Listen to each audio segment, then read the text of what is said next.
The olive grove was gray and cool in the pre-dawn light, an uncaring host for the two assassins who'd come to find each other on its shadowed paths. Mist threaded the uneven ground at waist height, a thick white river that Hytham shredded as he walked. The silence was heavy but not complete. Faintly, there came the sounds of birds waking and the soft hiss of wind barely rustling the branches along the rows of trees. In the distance, the city's massive inner wall curved away from him, octagonal guard towers rising to mute the emerging sun and delay the heat of the oncoming day by a few more precious minutes.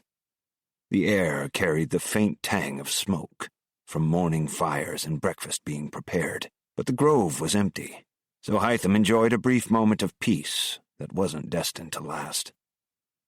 He wondered if there existed a more secure place in the world than where he stood at this moment, in the quiet fields of New Rome.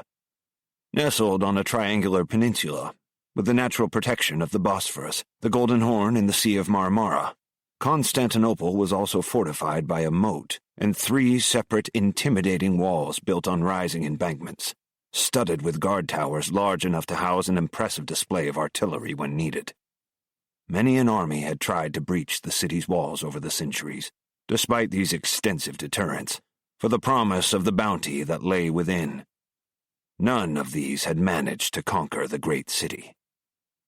A figure materialized from a cluster of trees and strode toward Hytham, a darker shadow against the gray, moving with the soft tread of a predator.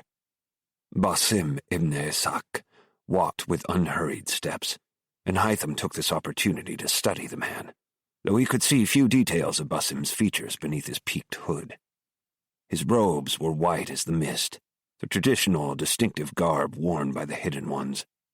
The only spot of color visible at the distance was the red sash that marked him as a master assassin. Something about the way Basim walked struck Hytham as strange in that moment, dreamlike, though he couldn't put his finger on what unsettled him until the man came closer.